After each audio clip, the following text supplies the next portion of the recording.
El Niño ఉష్ణతాపం తమలపాకు రైతుల గుండెల్లో గుబులు రేపుతోంది.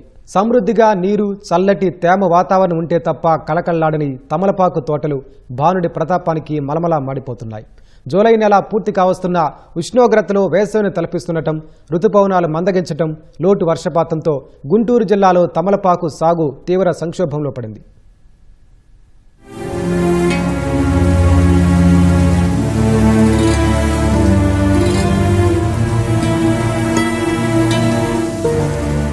ఎల్నినో ప్రభావంతో ఎండిపోతున్న తమలపాకు తోటల పరిస్థితి ఇది.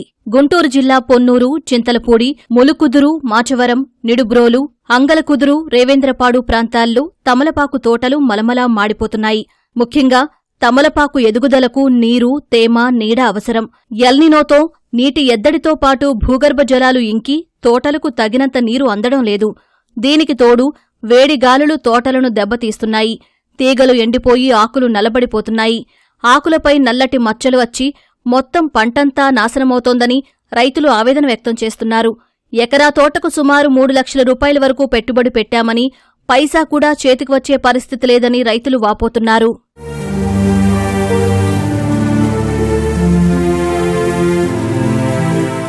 సకాలంలో వర్షాలు పడి వాతావరణం కలిసొచ్చి తమలపాకు పంట బాగా పండితే ఒక్క కోతకు 2000 నుంచి 3000 పంతాలు దిగుబడి వస్తుంది.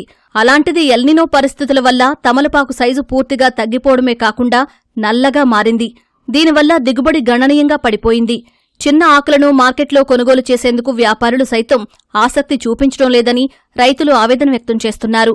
జూలై నెలలో పడే వర్షాలకు పచ్చగా కళకళలాడుతూ ఉండాల్సిన తమలపాకు తోటలు కంటి ముందే ఎండిపోతుంటే రైతులు దిక్కుతోచని పరిస్థితిని ఎదుర్కొంటున్నారు. పొన్నూరు, చేబ్రోలు మండల పరిసర ప్రాంతాల్లో సుమారు 500 ఎకరాల్లో తమలపాకు సాగు చేయగా వీరిలో ఎక్కువ శాతం మంది కౌలు రైతులే.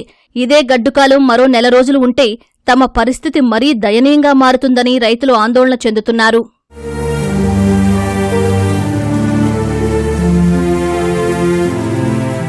ఎకరంలో 60,000 కౌలు కట్టాను, 40,000 ఖర్చు పెట్టాను. అవిశాఖలు చిల్లర పనులు బొల్లర పనులు ఇంకా ఖర్చులు ఉన్నాయి. వాన లేదు, ఏం రూపాయి మాట్లాడే పని లేదు. మొన్న గాలి వచ్చింది, పడిపోయింది. పోయిన సంవత్సరం ఏంటంటే ఒకసారి గాలి తోలేది వెళ్ళిపోద్ది. ఈ సంవత్సరం వారానికి ఒకసారి గాలి తోలటం, పడిపోవటం, ఎండిపోవటం.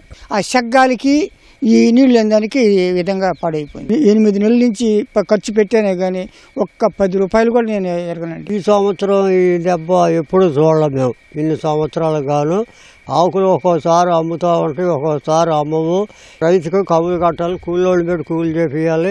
మేము చేసే కూలి చాలదు. ఇంటికాడ ఈ సంవత్సరం అప్పులు పడ్డాం. వాన లేకపోతాం, గాలుపు ఎక్కువగా పడతాం, తేడా వచ్చింది. ఇప్పుడు దిగుబడి రాదు. ఇప్పుడు పొన్నూరు పరిసర ప్రాంతాల్లో ఉండే నాణ్యమైన తమలపాకును రాష్ట్రంలోని వివిధ ప్రాంతాలతో పాటు తెలంగాణ, తమిళనాడు, కర్ణాటక, మహారాష్ట్రకు పంపిస్తూ ఉంటారు.